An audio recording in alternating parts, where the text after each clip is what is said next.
and worse. Here with reaction, former Secretary of State Mike Pompeo.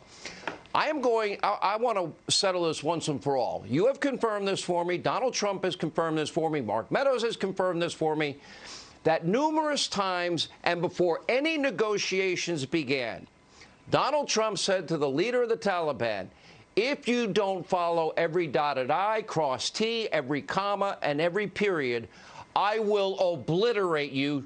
Do you understand? And repeated that all throughout the process. Donald Trump said he would keep control of Bagram Air Force Base. It would be conditions on the ground based, and it would be before the fighting season began. Is all of that true, Mr. Secretary? Sean, good evening. Yes, that's certainly true. I was part of multiple conversations where the president made clear. I made it clear, too. So did the military leaders during our time.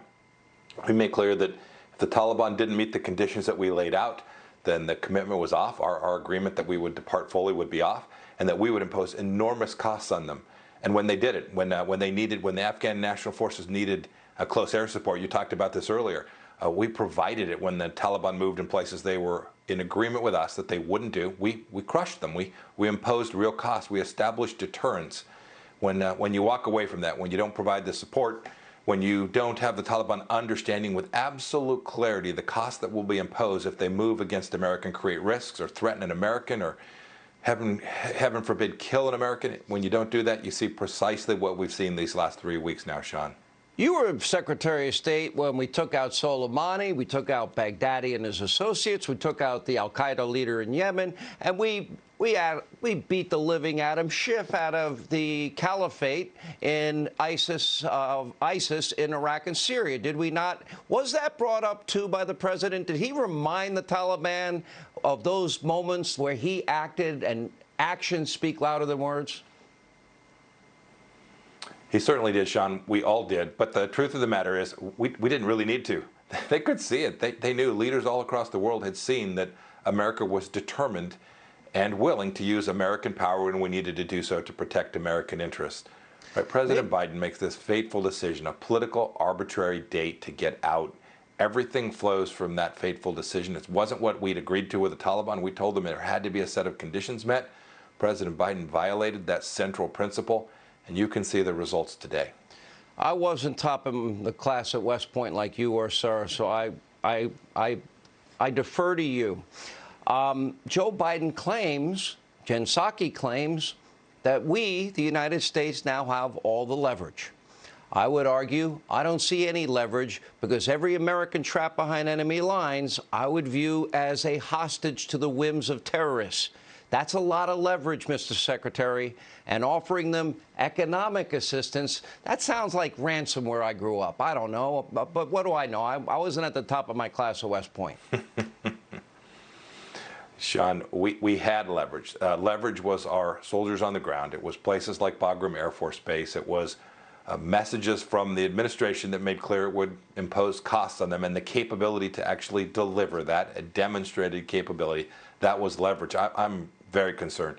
I don't see that we have any leverage. I think that's actually, when you hear the spokesperson or the president talk about leverage, I think that's code words for money, American money, going to these butchers, these men who are doing these horrific things today in Afghanistan.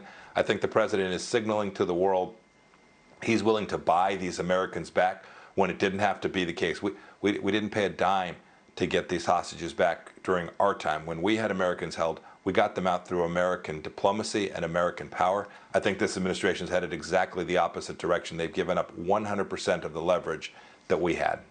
I assume, Mr. Secretary, that part of your plan included the extraction of our military equipment, C-17s, Black Hawk helicopters, drones, munitions, billions of dollars worth of up-armored vehicles. I assume the Trump plan included taking that home or destroying it, correct? Sean, it absolutely did. We wanted to do several things, and we were clear. When we went from 15,000 to 8,600 and paused and met the conditions, and when we got to 47 or 4,800, we paused, we observed the conditions.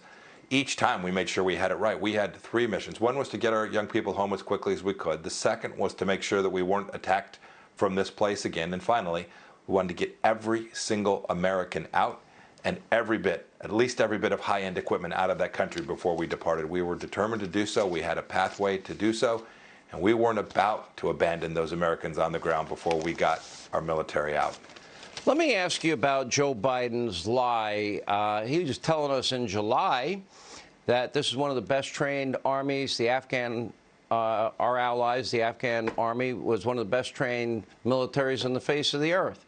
That same month, he was saying, wait, look, whether it's true or not, it looks bad. You got to just change the perception. Said that to Ghani.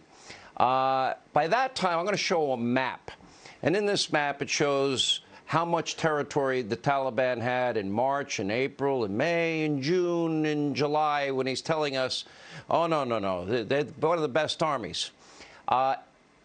What's your reaction to that lie? Because it was obvious the Taliban was on the march, and it was obvious that they were collapsing, and his statement to Ghani is obvious that he knew and he lied to the country. He just felt it was a perception problem. Yeah.